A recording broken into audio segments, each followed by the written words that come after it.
This episode is brought to you by my friend Rebecca Walser, a financial expert who can help you protect your wealth. Book your free call with her team by going to friendofdinesh.com. That's friendofdinesh.com. Coming up, I'm going to offer an important reason why Trump should be the GOP nominee in 2024. And oddly enough, the reason is not directly related to Trump himself. I'll examine the ongoing skirmish between the Trump lawyers and the Biden DOJ over the Mar-a-Lago documents. I want to explore the strangeness of Lindsey Graham. And also, Arizona GOP Attorney General candidate Abe Hamadeh will join me. We're going to talk about what he's going to do to make Arizona great again. This is the Dinesh D'Souza Show.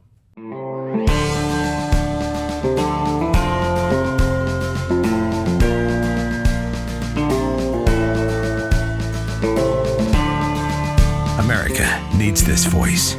The times are crazy. In a time of confusion, division, and lies, we need a brave voice of reason, understanding, and truth. This is the Dinesh D'Souza Podcast. I want to talk today about the left's strategy in dealing with Republicans, a strategy that is focused on Trump.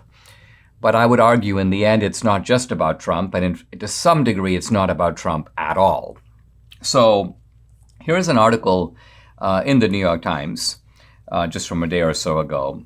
It talks about 6 separate investigations into Trump. And let's look at what those are. There is the New York State investigation, and this is the New York Attorney General Letitia James, who had campaigned, I'm going to investigate Trump. I'll find something on him. So there's that investigation going on. There's the Manhattan DA's office investigation. That's not going too far, but that's the investigation that focuses on the Trump organization. That's led by the Manhattan District Attorney Alvin Bragg. That's number 2. Number 3, there's the congressional investigation. Of course, the forefront of this is the January 6th committee.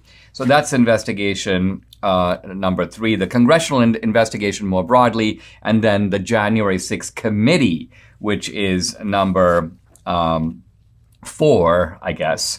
And then we have the newest investigations, including the investigation about the Mar-a-Lago classified documents. So here we've got the kind of multiplicity of investigations, and all of it seems like overkill. But the reason it's not overkill is that with none of these does the left really have the goods. They're fishing, yes. But what are they trying to accomplish with all this? The criminalization, if you will, of political differences. Well, what they're trying to accomplish is they're trying to create veto power over Trump. They're trying to say to Republicans, basically, listen, we, the Democrats, we don't get to say who your nominee is in 2024, but we do get to say who it's not. It's not going to be Trump. We're going to make sure of it. Now, I unmask this strategy because there are Republicans, and I see this now on social media, who go, well, I think Trump is just a little bit too radioactive. I think there's too much going on. Even if he wins, he's going to find that he's kind of tied up. Plus, they've done a lot to kind of tarnish his reputation. And so we need to go for somebody else. And the leading candidate, of course, is DeSantis. In fact, by the way, here, a USA Today poll, this is a poll of Republicans in Florida, shows that DeSantis narrowly edges out Trump in Florida. I've never seen any other poll in which DeSantis is leading Trump, and he certainly wouldn't be leading Trump nationwide. But interestingly, DeSantis is doing really well in Florida. And by the way, I don't want to take anything away from DeSantis. In fact, I'm amazed that almost every day he comes up with something new to flummox the left, to advance our side. I mean, this is a real model for what Republican officials around the country need to be doing, because a lot of them are just kind of asleep. I mean, think of some guy like John Cornyn in Texas. What does this guy actually do all day? It's really hard to say. And Cornyn is more the norm. So what we need are aggressive Republicans at the state level and also at the national level who every day are hatching new schemes. And okay, you're not in power, all right? Spend your time devising a program so that when you are in power, every single day you're going to be doing something new to push the ball forward and push back on the other side. Otherwise, Republicans come in and it's like, gee, we're really happy to have won the midterms. Now we get to sit around doing nothing for the next 2 years. This is by and large what I'm afraid of. So DeSantis in that degree has been proving himself.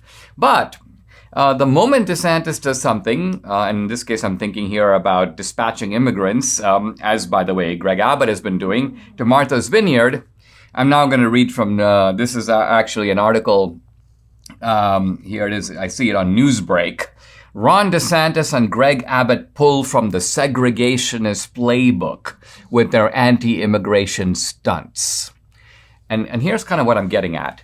The moment that we conservatives, we Republicans, acquiesce in the left strategy and go, okay, Democrats, you've done enough damage to Trump. We won't pick Trump. We'll pick some other guy. The left will be like, wow, this is fantastic. We now have an effective veto power for the foreseeable future. Now all we do is turn around and do the same thing to DeSantis. So if there's any candidate that the Republicans put up that is really threatening to us, we just hunker down, mobilize all our forces, the deep state, the universities, the entertainment world, the media. We open up local and federal investigations. Even if we don't really get anything, we throw enough dirt against the wall that we can convince these lackluster Republicans around the country to go, well, I guess this guy is out of commission. Now it's time to go to Pompeo. Well, perhaps we should now pick Nikki Haley. There haven't been any investigations into her. My point is, this is a loser's game. So let's not be losers. Let's recognize what the left is up to. My argument for Trump 2024 is precisely because the left is trying to veto him. We've got to make sure that that veto project does not succeed. And so my thinking at this point, and it's early in the game, and this is provisional thinking, is Trump DeSantis 2024. Seems to me this will be a formidable ticket, puts DeSantis exactly where he needs to be, right in line to come up next. And it's a lesson to a lot of other guys who should be in DeSantis's place, but haven't done what DeSantis has to earn that position as number 2 on the ticket. Let's give the FBI a big thumbs down for seizing Mike Lindell's phone. They're trying to intimidate him, but Mike's not backing down. We need to support Mike, and the best way is to buy his great products. Now, let me talk about the MyPillow towels. They're so much better than the ordinary towels, which don't dry you. I mean, they feel soft and lotiony in the store, but you take them home and they don't absorb. Why? Because ordinary towel companies import the product, add softeners to make the towels feel good, but they don't dry you very well. Now, Mike Lindell has solved this problem. He's got the best towel company right here in the USA. They have proprietary technology to create towels that feel soft and actually work. They're made with USA cotton. They come with a MyPillow 60-day money-back guarantee. We only use MyPillow towels in our home. For a limited time, Mike is offering a ridiculously good deal on a 6-piece towel set. That's 2 bath towels, 2 hand towels, 2 washcloths, all made with USA cotton. Regularly $89.98, but now $44.98. A great deal. Call 800-876-0227. That's 800-876-0227, or go to mypillow.com to get the discounts. You need to use promo code DINESH, Dinesh.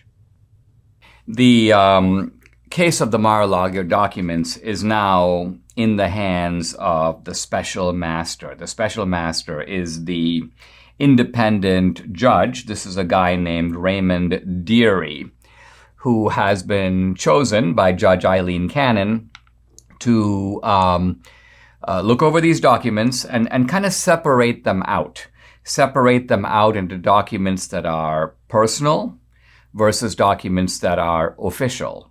Now, also separate them out into documents that are unclassified, documents that have been declassified, and on the other hand, documents that are still classified.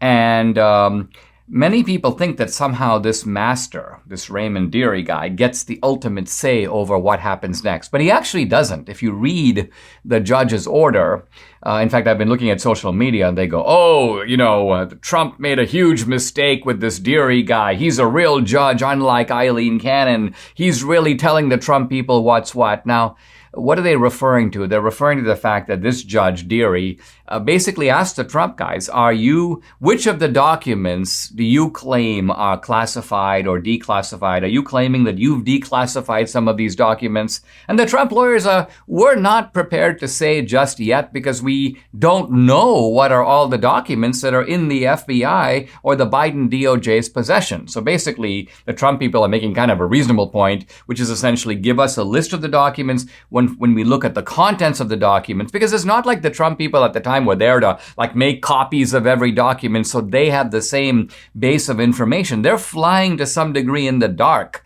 And so they don't want to assert generic claims without knowing which document.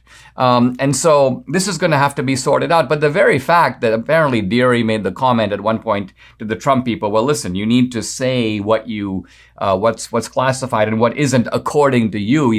He made the statement, you can't have your cake and eat it too. And I think while a lot of people have used that to declare that Dearie is somehow siding with the Biden DOJ, it seems to me that's a very premature assessment. But nevertheless, what I'm getting at is that all that Dearie is doing here is he's performing a task assigned to him by Judge Cannon. He makes recommendations about what's what, and those recommendations go right back to Judge Cannon. So who decides?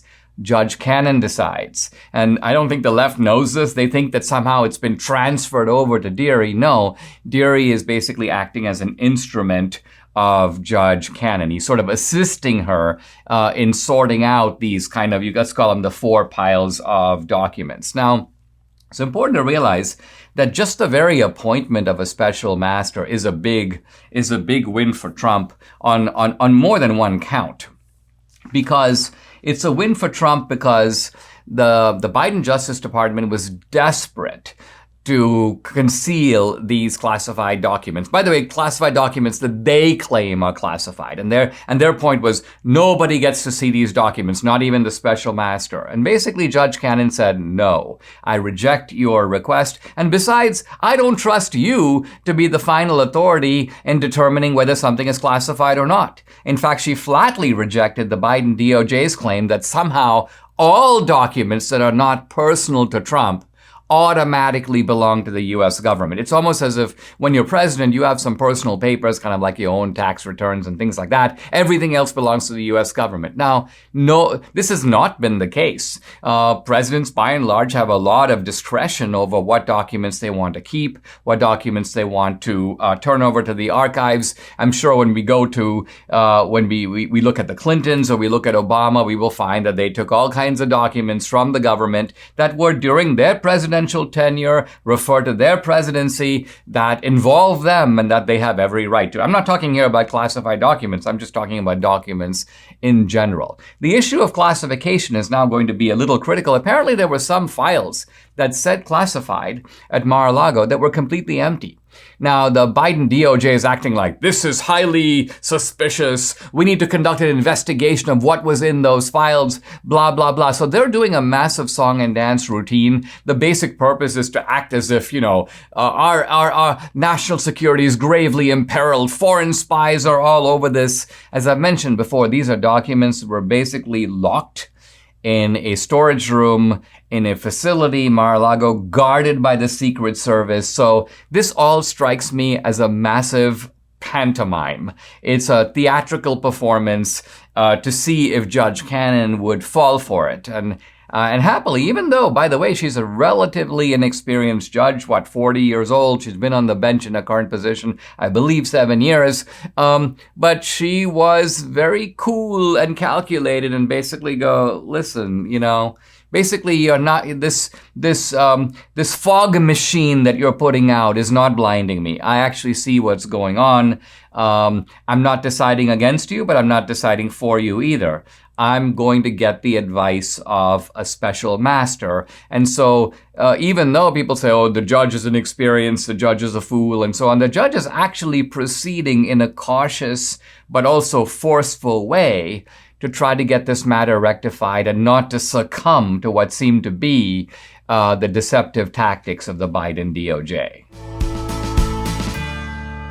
Hey, what some of us would do to just be young again. Simple things like climbing stairs, getting in and out of bed, taking a walk. Well, they aren't all that simple sometimes, but they can be, because thankfully now there's a 100% drug-free solution. It's called Relief Factor. Relief Factor supports your body's fight against inflammation. That's the source of ordinary aches and pains. The majority of people who try Relief Factor love it. They order more because it works for them.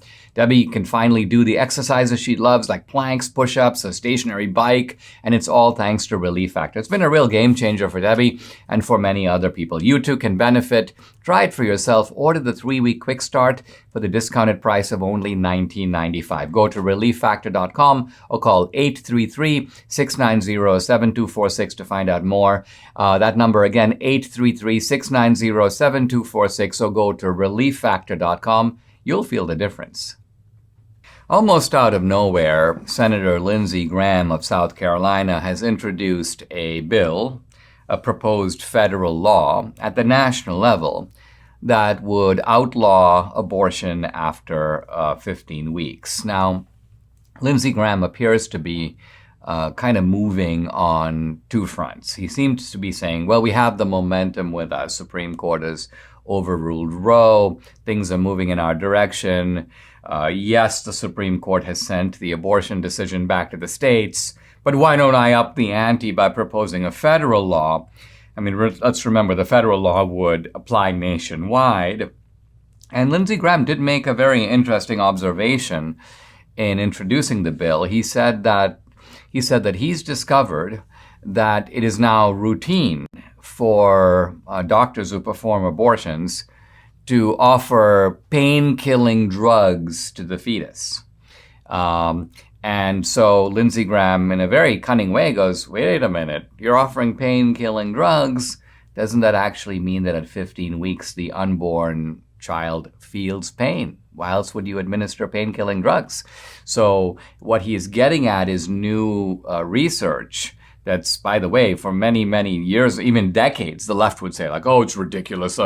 The unborn have no sense of real developed consciousness. They can't feel anything. This idea that they feel pain is... I remember going back to Reagan. Reagan at one point... Do you remember this, honey? Reagan at one point suggested the fetus feels pain, and there was a kind of roar of derision and horror and ridicule at the time. Well, evidently, again, from the actions of the abortionists, you see that it seems to be true. But the point I want to make is it seems to me this is a very bad political strategy by Lindsey Graham. Again, I don't dissent at all on the substance. I don't dissent from the idea that we want to be consistent about abortion. Either the unborn are human beings with rights, yes or no. If they are, then it doesn't really make sense to say, well, all right, let each state make up their mind as to whether they want to provide these humans with rights. But nevertheless, we have just on the heels of this massive Supreme Court decision. Let's remember Roe versus Wade has been the law of the land.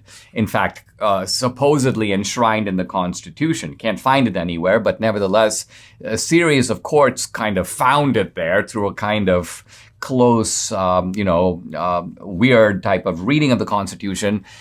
So this was intact for almost half a century, 40 years really.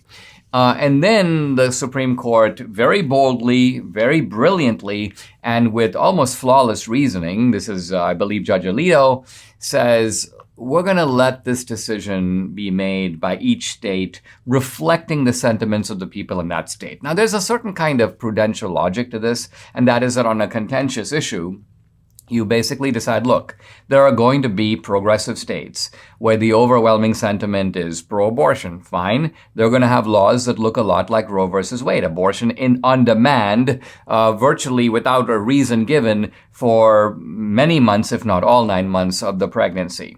And then you're going to have very conservative states that are going to have virtually no abortions, maybe none at all, that are allowed. Or they're going to be prohibited across the board with narrow exceptions, perhaps for rape, incest, and life of the mother. And then you're going to have moderate states in the middle that are going to have laws that reflect the sentiments of their citizens. Namely, we're going to restrict abortion in many cases, although permitted perhaps for the first trimester or permitted for a certain period of time.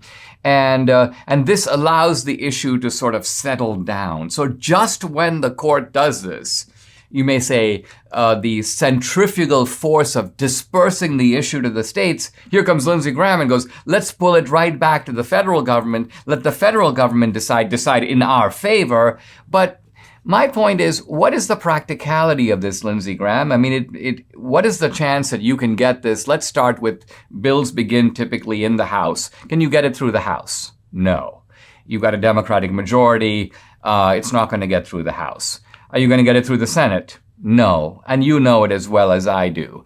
Even if by some miracle you got it through the House and the Senate, what's the chance that Biden is going to sign it as opposed to vetoing it? And if he vetoes it, what's the chance that you can get a veto-proof majority in the Congress to override the veto? And the answer is you have no chance at all. So it seems to me Lindsey Graham, who's not stupid enough to think that he can somehow make this into a law, is doing it really for his own crass political benefit. He's basically trying to say, look, I'm not a rhino. I know there are a lot of people who don't like me for things I've said, so I'm going to come out strong on an issue that's really important to the base. I'm going to be the sort of pro-lifer that even upends the Supreme Court. I'm going to be more pro-life than Alito, if you will. And but I recognize that it's just a symbolism. It benefits me politically because it seems like I'm the sort of pro-lifer to end all pro-lifers. And of course, some of the pro-life groups, of course, consistent with their own positions, have lined up behind Lindsey Graham, no surprise. But it seems to be not only is the tactic very foolish, but the timing is very inappropriate. Look, here's an article. This is CNN. Graham's 15-week abortion ban complicates Republican midterm messaging.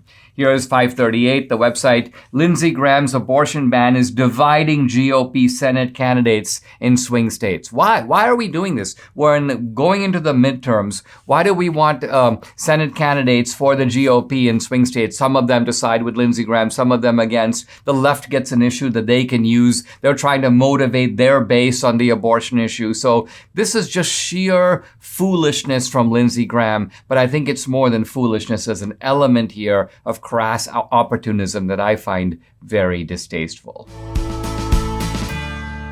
Are you watching your retirement slip through your hands every day? Are you worried about a black swan market event that could be coming? This is an event that comes out of nowhere and basically decimates your accumulated savings. That's not all. Interest rates going up, inflation skyrocketing. How can we protect our money? How can you get ahead of what's happening with the economy? This is not a time to wing it or go with a hunch. You need a qualified expert on your side. Well, I'm not that expert, but my friend Rebecca Walser is. She's a tax attorney and wealth strategist with her MBA from the London School of Economics. Rebecca and her team will help to prepare you and your money for the turbulent times ahead. We all work hard for our money. We can use some really good guidance to help us build on what we have. Go to friendofdinesh.com, book your complimentary introductory call today to see if you qualify. That's friendofdinesh.com. Let Rebecca Walser's team of experts protect your wealth during these unprecedented times.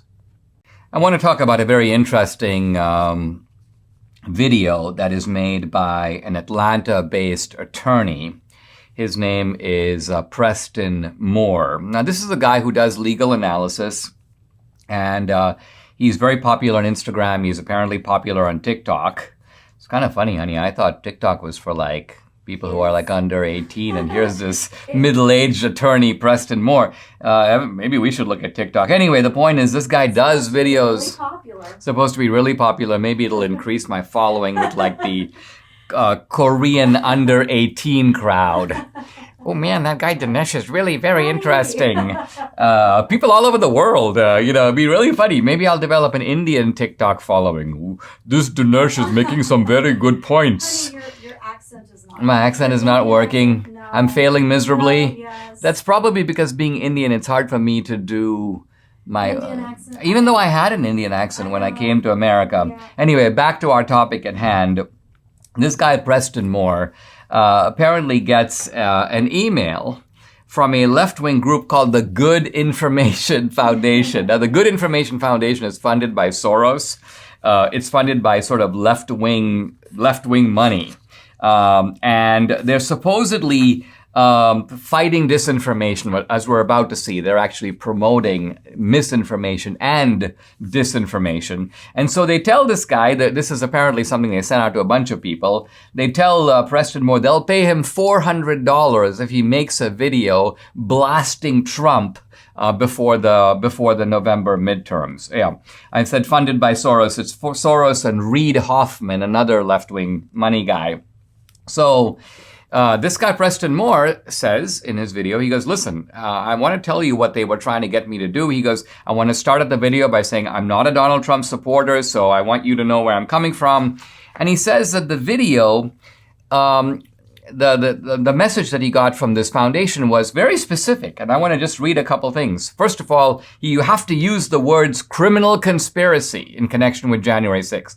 Number two, you have to say Trump Republicans, not Trump and his allies, not Trump and his supporters. He says you have to say this is a, quote, attack on our country, on America. So in other words, not an attack on the Democrats, not legitimate concerns about the election. He says you've got to use the phrase MAGA Republicans. And he says, it also says, and the guy posts the notes that were sent to him, make clear this is ongoing and unresolved, not past and done. Just in case people go, well, it was regrettable. It was January 6, 2021. Oh, no, it's ongoing. And then it finally says, show voter agency, turn anger into defiance. In other words, get out the vote for Democrats. Now, the part that caught this guy's attention, we're talking about Atlanta-based attorney Preston Moore, is the phrase that says that what a lot of people don't know is that the violence on January 6th was actually planned and paid for by Trump Republicans. And in fact, it goes on to say the Trump campaign, quote, the Trump campaign literally paid millions of dollars to make January 6th happen. Oh my goodness. So this guy, Preston Moore, is pretty smart. He sends an email back and he goes, what is your evidence for the fact that the Trump campaign paid millions of dollars to make January 6th happen? Now, very interestingly, the group, the Good Information Foundation, replies back and says, quote, says to him, you can leave that out of your video if you want to. So in other words, they don't have any support. They're obviously lying. They can't provide any support, but they're like, you don't have to say that. And he replies, he doesn't let it go. Preston Moore goes, yeah, but whether I put it in or not, what is the support for that claim? And then what comes back to him is basically, we're willing to pay you. Do you want to do the video or not? So this is an operation of lies. It's apparently, according to Axios, former Obama White House Communications Director Dan Pfeiffer is a member of the advisory board. So is former Obama White House official Jason Goldman, former Obama official Rick Stengel. So, I mean, look, apparently this is Obamaites. I mean, if you think these are the kind of, almost think of them as the little demons. If you want to put Obama as the father of lies. I'm not saying Obama is Satan, but It's his third yeah, term. Debbie's saying this is Obama's third term. Well, this is the way in which, under the guise of fighting misinformation, these people knowingly are perpetrating it. Fortunately for this guy, Preston Moore, I mean, he's an attorney. He does know that things need to be supported and proved. He also, right away, I think his antenna went up and he realized these are not good guys. These are guys who are trying to get me to lie for them. And they're doing it with the obvious goal of trying to influence the midterm. So he declined. He basically told them to take a hike. And even better, he decided to go public, to make a video about his experience. By the way, I've posted the video on my Twitter. If you want to hear him talk about it, go to my Twitter feed and check it out. The effort to pay off a lawyer for $400 to make a video did not succeed. Have you noticed it's pretty colorful at the grocery store in the produce section, all the vibrant colors of fruits and veggies?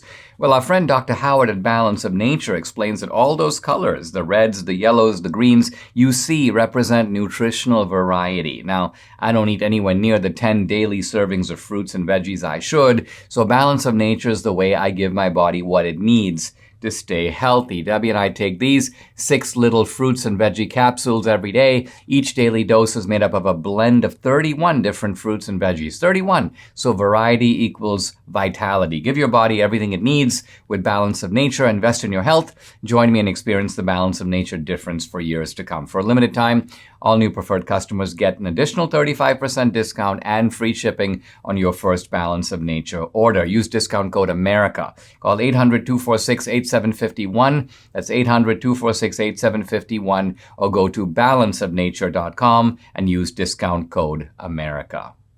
Hey guys, I'm delighted to welcome to the podcast Abe Hamadeh. Abe is the GOP candidate for Arizona Attorney General. In fact, I remember now many months ago, I got a message from Rick Grinnell saying, do you know this guy, Abe Hamadeh? You got to check out this guy, Abe Hamadeh. He's amazing. And that was really kind of my first exposure to Abe. He's an intelligence officer in the U.S. Army Reserve. In fact, he returned recently from a deployment to Saudi Arabia. He's also a former prosecutor of the Maricopa County Attorney's Office. He's prosecuted criminals, stood up for victims' rights. And he is not only a formidable, but the leading candidate right now for Attorney General in Arizona. Abe, welcome to the podcast. Great to have you. You come, as I say, highly recommended. And let me just start by kind of asking you about your story. Talk a little bit about your American dream and what caused you to want to jump into the fray here in electoral politics. Absolutely. Thanks for having me on, Dinesh. So, I always start off with my story. You have to start with my parents. So my parents actually came from Syria 30 some odd years ago. I was born in Chicago, unfortunately, but, they, like every immigrant, they came with no money, no education, just worked hard for the American dream. And, we ended up in Arizona quite randomly, actually, Dinesh. My father, he won the lottery. It was like $50,000. It wasn't life-changing, but it included a stay at the Scottsdale Princess Resort in January of the mid-90s. So as you can imagine, they got off the flight at Sky Harbor in Phoenix, and they said, wow, we found the Middle East of America. So it was quite easy for them to move out here. And my sister, she married an NBA player, NBA champion, who played at Arizona State University here. My brother, successful real estate investor. So, and here I am now, the GOP nominee for Attorney General. But, what got me involved in politics, I've been around it for a while. I was watching Lou Dobbs, and, I worked on the Ron Paul campaign way back in 2007. But, honestly, when I was overseas on my Army tour last year, I was overseas for 14 months. But when I got back here in September of 2021, so exactly this time last year, I don't say this to be hyperbolic, Dinesh, but I no longer recognize our country.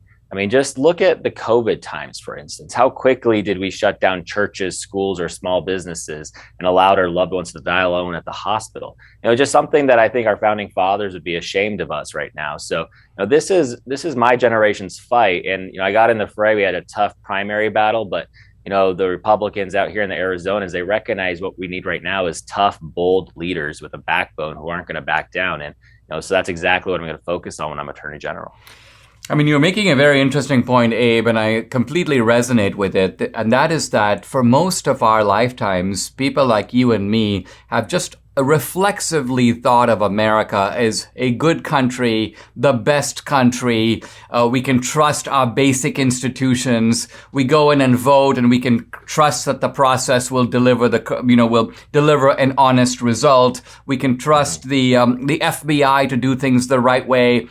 And now what has happened, and I think you're right, COVID was the sort of catalyst for it, is suddenly we realize that our basic liberties have suddenly been called into question. We can't take for granted that we can speak our minds in this country. I mean, Debbie and I treat this podcast as a precarious enterprise, and we need people who will fight to protect these basic rights. An American dream that, would you agree, is imperiled now perhaps more than ever?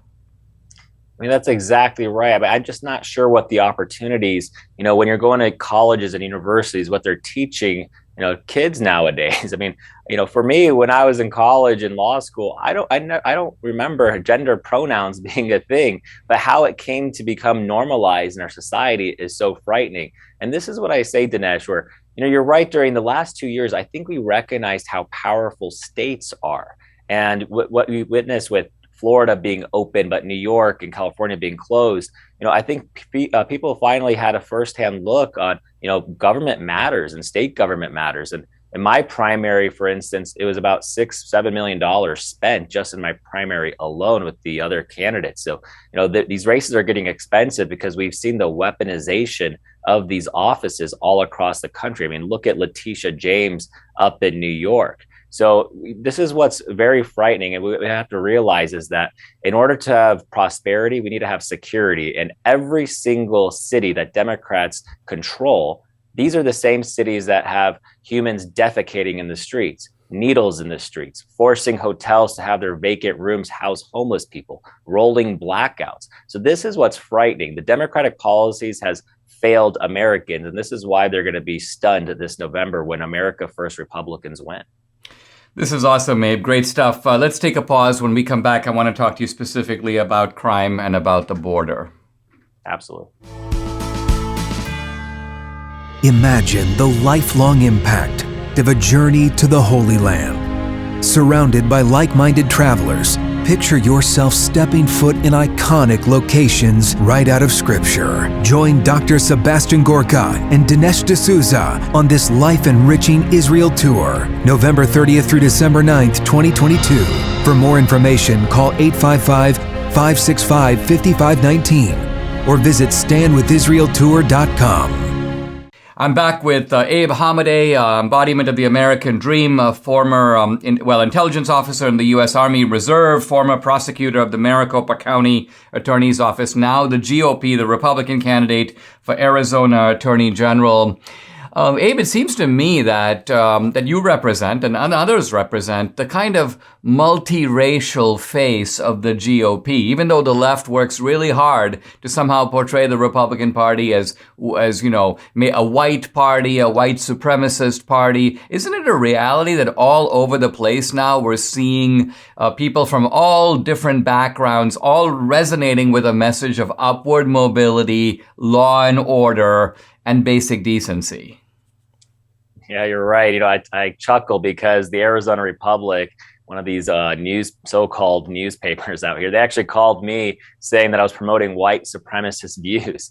This is what they think of us. But, you're right about this new movement. The Republican Party really stands for opportunity. And this is why you're seeing record number of Hispanics coming out to vote for Republicans right now. And this is just shocking Democrats. But, it makes sense because everybody wants safety on their streets. They want to have their children be able to walk, to school and back home without fear of criminals getting after them. So, what you're looking at right now is this idea of e pluribus unum, out of many one. I mean, that is our founding ethos, and something that I love about, the military, and I'm so proud of, having served. We wear the American flag on our right shoulder sleeve. And it doesn't matter what race you are, what religion you are, how much your status is in life. We're all in it together and we're all equal under the law. But the Democrats are slowly, or actually quickly, eroding that concept. I mean, just think about the past few years. This is an acceleration that I've never seen before. So this is why it's so critical that we win this November.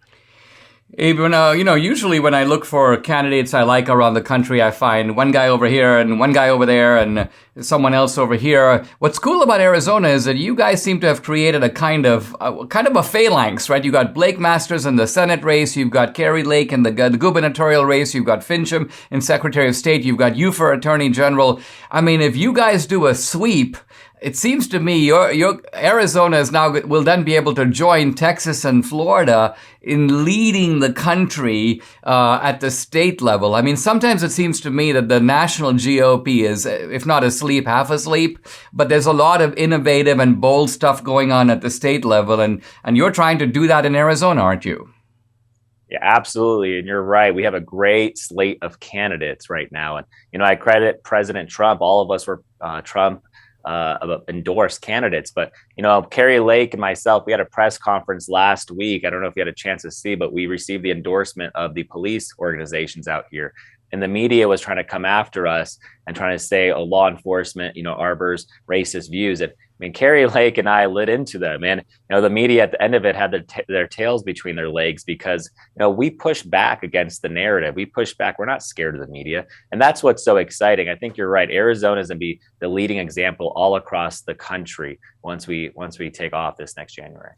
Abe, talk about two critical issues which seem to me to be connected with each other. On the one hand, you've got the illegal immigration issue and the fact that Biden has shown this kind of flagrant disregard of the border. On the other hand, you've got the crime issue, but they're not two distinct issues, are they? Because the illegal issue contributes to the crime problem. You're exactly right. And, when I was just down at the border in Yuma last week, these people are coming across the country. It's not like they're evading law enforcement. I mean, they're literally waiting for a bus to pick them up, and they know the process. They're not these poor illegal immigrants either. I mean, they have $10,000, $20,000, $30,000 that they pay to the drug cartels to get them smuggled in. And I witnessed every single ethnicity represented down at the border. I mean, you had Indians, you had Russians, you had Chinese, you had Guatemalans. So it's absolutely frightening. And those ones, that's a distraction for the cartel's operations, who are also bringing the fentanyl and evading law enforcement with camouflage. So that's what's frightening. And that's why I've been calling upon, on day one when I take office, I'm going to work with Governor Carrie Lake in the state legislature, but we're going to classify the drug cartels as terrorist organizations.